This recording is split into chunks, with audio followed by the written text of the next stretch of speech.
നമസ്കാരം. ഈ വാർത്ത ചെയ്യുന്നതിന് മുമ്പ് ഞാനൊരു കാര്യം പറയട്ടെ. ഇതിലെ വിവരങ്ങൾ ഞാൻ ശേഖരിച്ചിരിക്കുന്നത് അൽ ജസീറയിൽ നിന്നോ അല്ലെങ്കിൽ മാധ്യമത്തിൽ നിന്നോ മീഡിയ വണിൽ നിന്നോ അല്ല. ഇത് ഞാൻ ശേഖരിച്ചിരിക്കുന്നത് അമേരിക്കയിലെയും ബ്രിട്ടനിലെയും ഇസ്രായേലിലെയും ഒക്കെ മാധ്യമങ്ങളിൽ നിന്നും അവിടെയൊക്കെ കമൻറ്റ് ചെയ്യുന്നവരിൽ നിന്നുമാണ്. അതായത് ഇറാൻ ഒരു ഭീകര രാഷ്ട്രമാണെന്നും അത് തകരണമെന്നും ആഗ്രഹിക്കുന്ന രാജ്യങ്ങളിലെ അതിനെ പിന്തുണയ്ക്കുന്ന മാധ്യമങ്ങളിൽ നിന്നാണ്. വാർത്തയായി പറയേണ്ടതുകൊണ്ട് പാശ്ചാത്യ ലോകത്തെ മാധ്യമങ്ങൾ അത് പറയുമ്പോൾ അത് ആവർത്തിക്കുകയാണ് ചെയ്യുന്നത്. അതിൻ്റെ പേരിൽ എന്നെ തെറിവിളിക്കരുത്. അക്ഷരാർത്ഥത്തിൽ യുദ്ധവുമായി ബന്ധപ്പെട്ട് അമേരിക്കയും ഇസ്രായേലും കുരുക്കിലായിരിക്കുകയാണ്. ഇത് വാസ്തവമാണെന്ന് ഈ മാധ്യമങ്ങൾ റിപ്പോർട്ട് ചെയ്യുന്നു. ട്രംപ് പഠിച്ച പണി 18 നോക്കി യുദ്ധം അവസാനിപ്പിക്കാൻ ആദ്യം ഭീഷണിപ്പെടുത്തി, മുന്നറിയിപ്പ് നൽകി. പക്ഷേ ഭീഷണിയും മുന്നറിയിപ്പും ഒന്നും ട്രംപിന് പാലിക്കാൻ കഴിഞ്ഞില്ല. ട്രംപ് അതൊക്കെ പിൻവലിച്ചു. പിന്നീട് ട്രംപ് ഏകപക്ഷീയമായി ചർച്ച നടക്കുന്നു എന്ന് പ്രഖ്യാപിച്ചു. ഞങ്ങൾ ചർച്ച നടക്കുന്നു, ഇറാൻ ചർച്ചയ്ക്ക് വന്നിരിക്കുന്നു, വെടിനിർത്തൽ പ്രഖ്യാപിക്കുന്നു എന്ന് പറഞ്ഞു. ഇറാൻ്റെ പവർ പ്ലാന്റുകൾ തകർക്കാതിരിക്കണമെങ്കിൽ 48 മണിക്കൂറിനുള്ളിൽ ഹോർമൂസ് കടലെടുക്ക് തുറക്കണം എന്ന് മുന്നറിയിപ്പ് കൊടുത്ത ട്രംപ് ഏകപക്ഷീയമായി അത് 5 ദിവസമാക്കി നീട്ടിക്കൊടുത്തു. ഇറാൻ ഹോർമൂസ് കടലെടുക്ക് തുറന്നില്ല എന്ന് മാത്രമല്ല, കടുത്ത ആക്രമണം ഇസ്രായേലിന് നേരെയും GCC രാജ്യങ്ങളിലെ അമേരിക്കൻ കേന്ദ്രങ്ങൾക്ക് നേരെ നടത്തി. പിന്നീട് ട്രംപ് പറഞ്ഞു ചർച്ച ആരംഭിച്ചിരിക്കുന്നു, ചർച്ച മുമ്പോട്ട് പോകുന്നു, ഇറാൻ്റെ പരമാധികാരിയാവാമോ എന്ന് പോലും ചോദിച്ചു എന്ന്. എന്നിട്ട് ട്രംപ് പറഞ്ഞു ചർച്ച തുടരുന്നതുകൊണ്ട് 1 മാസത്തേക്ക് നീട്ടിയിരിക്കുന്നു. അതിന് കൃത്യമായ ഡെഡ് ലൈനും കൊടുത്തു. നിങ്ങളുടെ പവർ പ്ലാന്റുകൾ തകർക്കുന്ന തീയതിയാണ്, അതിനു മുമ്പെല്ലാം തീർക്കണം എന്നാണ് ട്രംപിൻ്റെ അന്ത്യശാസനം. പക്ഷേ ഇറാൻ അതും ഗവനിച്ചില്ല. ഇറാൻ ഇപ്പോഴും ആക്രമിച്ചുകൊണ്ടിരിക്കുന്നു, ഇറാൻ ഇപ്പോഴും പരിഹസിച്ചുകൊണ്ടിരിക്കുന്നു. ഇന്നലെ ഇസ്രായേലിനുണ്ടായ നാശനഷ്ടം ചില്ലറയല്ല. ഇസ്രായേലിലെ നിരവധിയിടങ്ങളിലാണ് ഇന്നലെയും ഇറാൻ്റെ മിസൈൽ അവശിഷ്ടങ്ങളോ പതിച്ചത്. 11 പേർക്ക് പരിക്കേറ്റു, ഒരാൾ മരിച്ചു എന്ന് ഇസ്രായേൽ സ്ഥിരീകരിച്ചിട്ടുണ്ട്. GCC രാജ്യങ്ങളിലേക്ക് ആക്രമണം രാവും പകലും ബഹ്റൈനിലേക്കും കുവൈറ്റിലേക്കും UAE-യിലേക്കും സൗദിയിലേക്കും ആക്രമണം നടത്തി. സൗദിയിലെ പ്രിൻസ് സുൽത്താൻ സൈനിക ക്യാമ്പിന് നേരെ ഇറാൻ്റെ ആക്രമണമുണ്ടായി. 10 അമേരിക്കൻ സൈനികർക്ക് പരിക്കേറ്റു എന്നവർ സ്ഥിരീകരിച്ചിട്ടുണ്ട്. UAE-യിലേക്ക് ബാലിസ്റ്റിക് മിസൈലുകൾ അയച്ചെന്നും അവയെല്ലാം നിർവീര്യമാക്കിയെന്നും UAE പറഞ്ഞിട്ടുണ്ട്. കുവൈറ്റ് പറഞ്ഞത് 6 ഡ്രോണുകളെ അവർ ഇൻ്റർസെപ്റ്റ് ചെയ്തെന്നാണ്. എല്ലാ രാജ്യങ്ങളും അങ്ങനെ അവകാശപ്പെട്ടുകൊണ്ടിരിക്കുന്നു. അവിടെയൊക്കെ പഴയതുപോലെ തന്നെ ജീവിതം ദുരിതപൂർണമായി മുമ്പോട്ട് പോയിക്കൊണ്ടിരിക്കുന്നു. ഇതുപോലെ തന്നെ ഇസ്രായേലിൻ്റെ കടുത്ത ആക്രമണം ഇറാനും നേരിടുന്നുണ്ട്. ഇറാൻ തന്നെ പറഞ്ഞു അനേകം പേർ കൊല്ലപ്പെട്ടെന്ന് സ്ഥിരീകരിച്ചു. ഇറാനിലെ അറാഖ് ഹെവി വാട്ടർ പ്ലാന്റ്, 2 വലിയ സ്റ്റീൽ ഫാക്ടറികൾ, ഒരു പവർ പ്ലാന്റ്, സിവിലിയൻ ന്യൂക്ലിയർ പദ്ധതി, ഇവയ്ക്കെതിരെയൊക്കെ ആക്രമണമുണ്ടായി എന്ന് ഇറാൻ സ്ഥിരീകരിച്ചിട്ടുണ്ട് ഇസ്രായേലിൻ്റെ ആക്രമണത്തിൽ. അതായത് വെടിനിർത്തലിൻ്റെയോ ചർച്ചയുടെയോ ഒരു ലാഞ്ചന പോലും ഇപ്പോഴത്തെ അന്തരീക്ഷത്തിൽ എവിടെയില്ല. അങ്ങോട്ടും ഇങ്ങോട്ടും ആക്രമണം നടത്തിക്കൊണ്ട് വെടിനിർത്തലെന്നും സമാധാനം എന്ന് പറയുന്നതിൽ എന്താണ് അർത്ഥം? ഇതാണ് പറയുന്നത്, ഒരു തരത്തിലും തലയൂരാൻ കഴിയാത്തൊരവസ്ഥയിലേക്ക് പോയിരിക്കുന്നു. അതുകൊണ്ട് തന്നെ അമേരിക്കൻ പ്രസിഡന്റ് പറയുന്നതൊന്നും ശരിയാണ് എന്ന് വിശ്വസിക്കാൻ പറ്റുന്ന സാഹചര്യമില്ല. ഇപ്പോൾ ഇന്നലെ അമേരിക്കയുടെ പശ്ചിമേഷ്യൻ പ്രതിനിധിയായ സ്റ്റീവ് വിറ്റ്കോഫ് പറഞ്ഞത് ഈ നാളുകളിൽ ഞങ്ങൾ ധാരണയിലെത്തുമെന്നാണ്. ചർച്ചയ്ക്ക് അവർ സന്നദ്ധത പ്രകടിപ്പിച്ചിട്ടുണ്ട്. ഉടനടി ഞങ്ങൾ ധാരണയിലെത്തുമെന്നാണ്. അങ്ങനെ ഉടനടി ധാരണയിലെത്തുമെങ്കിൽ ഇറാൻ ഇങ്ങനെ തിരിച്ചടിക്കുമോ? ഇറാൻ്റെ മേൽ ഇസ്രായേൽ അടിക്കുമോ? അതായത് അത്തരമൊരു ചർച്ചയും ഇല്ല എന്ന് തെളിയിക്കാൻ വേണ്ടി തന്നെയാണ് ഇറാൻ ആക്രമിച്ചുകൊണ്ടിരിക്കുന്നത്. ഒരു ഫുൾ സ്റ്റോപ്പ് ആവശ്യമാണ്. ഈ ഫുൾ സ്റ്റോപ്പിന് ഒരു വഴിയും കാണുന്നില്ല. ഈ ഫുൾ സ്റ്റോപ്പ് ഇടുകയും വേണം, അതേസമയം അഭിമാനം സംരക്ഷിക്കുകയും വേണം. അതുകൊണ്ട് തന്നെ അമേരിക്ക അവകാശപ്പെടുകയാണ്. ഇപ്പോൾ അമേരിക്ക പറഞ്ഞുകൊണ്ടിരിക്കുന്നത് പാകിസ്ഥാൻ വഴി ഞങ്ങൾ 15 നിർദ്ദേശം കൊടുത്തു. ഈ 15 നിർദ്ദേശം എന്ന് പറയുന്നത്, ആദ്യത്തെ നിർദ്ദേശം ഹോർമൂസ് കടലെടുക്ക് തുറന്നു കൊടുക്കണം. 2 ഇറാൻ്റെ ആണവ പദ്ധതി അവസാനിപ്പിക്കണം. 3 ഇറാൻ്റെ ദീർഘദൂര മിസൈലുകൾ ഇല്ലാതാക്കണം. 4 ഹിസ്ബുള്ള അടക്കമുള്ള സംഘടനകളിൽ സഹായിക്കുന്നത് നിർത്തണം. ഇത്തരത്തിൽ 15 പദ്ധതികൾ. ഇതൊന്നും അംഗീകരിക്കില്ല, ചർച്ചയ്ക്ക് ഞങ്ങൾ ഒരുക്കമല്ല എന്ന് ഇറാൻ പറയുന്നു. അതേസമയം ചില റിപ്പോർട്ടുകൾ പറയുന്നു ഇറാൻ അങ്ങോട്ട് ചില നിർദ്ദേശങ്ങൾ വെച്ചിട്ടുണ്ട്.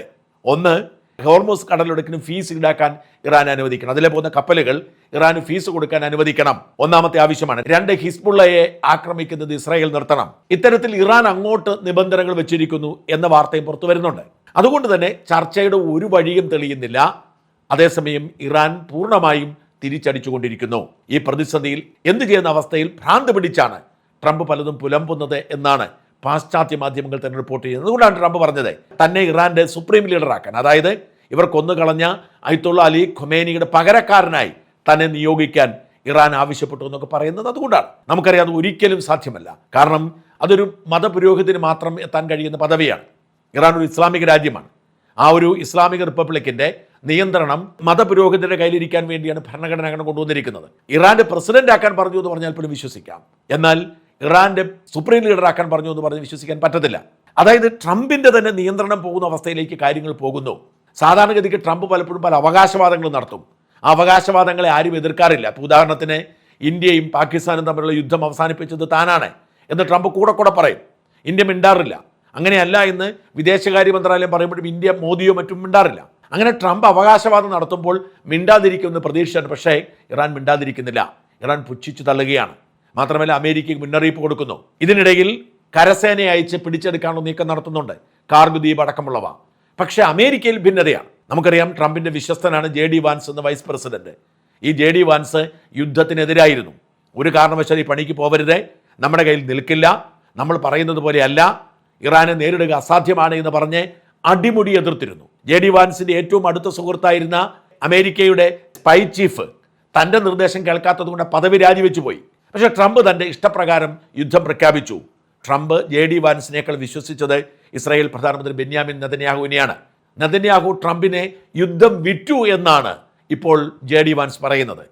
പാശ്ചാത്യ മാധ്യമങ്ങൾ റിപ്പോർട്ട് ചെയ്യുന്നു JD വാൻസ് നെതന്യാഹുവിനെ വിളിച്ച് ഊടുപാട് ചീത്ത വിളിച്ചത്. നിങ്ങൾ എന്ത് വൃത്തികേടാണ് കാണിച്ചത്, നിങ്ങൾ നുണ പറഞ്ഞ് ഈ യുദ്ധം ട്രംപിന് വിറ്റില്ലേ, ഞാൻ ട്രംപിനോട് പറഞ്ഞിട്ട് അദ്ദേഹം കേട്ടില്ല, നിങ്ങൾ ചതിയനാണ്, നിങ്ങൾ വഞ്ചിച്ചു എന്നൊക്കെ പറഞ്ഞ് JD വാൻസ് വിളിച്ച് നെതന്യാഹുവിനെ ചീത്ത വിളിച്ചു എന്നാണ് പ്രധാനപ്പെട്ട പല പാശ്ചാത്യ മാധ്യമങ്ങൾ റിപ്പോർട്ട് ചെയ്യുന്നത്. അതായത് തലയുരാൻ കഴിയാത്ത സാഹചര്യം ഉണ്ടായിരിക്കുന്നു. അതിൻ്റെ ഉത്തരവാദിത്വം നെതന്യാഹുവിന് കൊടുക്കുകയാണ്. നെതന്യാഹു ട്രംപിനെ വിശ്വസിപ്പിച്ചിരുന്നത് അയത്തോള അലി ഖൊമേനി അടക്കം ഭരണനിരയിലെ പ്രമുഖരെ തട്ടിക്കളഞ്ഞാൽ അപ്പോൾ തന്നെ ഇറാൻ കീഴടങ്ങും, ജനങ്ങൾ തെരുവിലിറങ്ങുമെന്നാണ്. അതനുസരിച്ച് കൃത്യമായി ഇൻ്റലിജൻസ് സംവിധാനവും കൈമാറി. ആ ഇൻ്റലിജൻസ് അനുസരിച്ചാണ് അയത്തോള അലി ഖൊമേനി അടക്കം 48 പ്രമുഖരെ കൊന്നുകളഞ്ഞത്. എന്നിട്ട് ജനങ്ങൾ തെരുവിലിറങ്ങിയില്ല, എന്നിട്ട് അവിടെ ഭരണസ്തംഭനം ഉണ്ടായില്ല. അവർ ഇത് പ്രതീക്ഷിക്കുകയും അതിനുള്ള ബദൽ സംവിധാനങ്ങൾ ഉണ്ടാക്കുകയും ചെയ്തതുകൊണ്ട് തന്നെ ചർച്ച നടത്താൻ പോലും ആരുമില്ലാത്ത അവസ്ഥയായി. ഇതിൻ്റെ പേരിലാണ് JD വാൻസ് നെതന്യാഹുവിനെ ചീത്ത വിളിച്ചത് എന്നാണ് പാശ്ചാത്യ മാധ്യമങ്ങൾ റിപ്പോർട്ട് ചെയ്യുന്നത്. എന്തായാലും യുദ്ധം മുറുകുകയാണ്. ഇറാനിൽ 13 മരണം ഇന്നലെ സംഭവിച്ചു. ലെബനോനിൽ ഇസ്രായേൽ നടത്തിക്കൊണ്ടിരിക്കുന്ന ആക്രമണം തുടരുകയാണ്. ബെയ്റൂട്ടിൽ ഇന്നലെ 26 പേർ കൊല്ലപ്പെട്ടു. അതായത് യുദ്ധം നടക്കുന്നത് ബഹ്റൈനിലും ലെബനനിലുമാണ്. ഇസ്രായേൽ ലെബനനെ ആക്രമിക്കുന്നു, ഇസ്രായേൽ ഇറാനെ ആക്രമിക്കുന്നു. ഇസ്രായേൽ പ്രതിരോധിച്ചുകൊണ്ടിരിക്കുന്നു. എന്തായാലും പ്രതിസന്ധി തുടരുകയാണ്. 29ാം ദിവസത്തിലേക്ക് യുദ്ധം പ്രവേശിച്ചിരിക്കുന്നു. എങ്ങനെ ഇത് പരിഹരിക്കുമെന്ന് അറിയാതിരിക്കുന്നു. മാത്രമല്ല അമേരിക്കയും ഇസ്രായേലും ആയുധക്ഷാമം നേരിടുന്ന റിപ്പോർട്ടുകൾ പുറത്തു വരുന്നുണ്ട്. അമേരിക്കൻ പെൻറ്റഗൺ പ്രസിഡന്റിന് കൊടുത്ത ഒരു റിപ്പോർട്ടിൽ പറയുന്നത് ടോമാഹോക്ക് മിസൈലുകൾ അവരുടെ ഏറ്റവും പ്രധാനപ്പെട്ട മിസൈലുകളാണ്. അത് കരയിൽ നിന്നും കടലിൽ നിന്നുമൊക്കെ ഒരേ സമയം അയക്കുന്ന, ആളിൻ്റെ ആവശ്യമില്ലാത്ത, അതായത് മനുഷ്യൻ്റെ ആവശ്യമില്ലാത്ത 1000 മൈൽ, ഏതാണ്ട് 1600 കിലോമീറ്റർ ദൂരപരിധിയുള്ള അതിശക്തമായ മിസൈലുകളാണ് ടോമാഹാക്ക് മിസൈലുകൾ. ഈ ടോമാഹാക്ക് മിസൈലുകളാണ് അമേരിക്കയുടെ ഏറ്റവും പ്രധാനപ്പെട്ട ആയുധ ശേഖരം. ഈ ടോമാഹാക്ക് മിസൈലുകൾ ഏതാണ്ട് 850ഓളം വിക്ഷേപിച്ചു കഴിഞ്ഞിരിക്കുന്നു ഇറാനിലേക്ക്.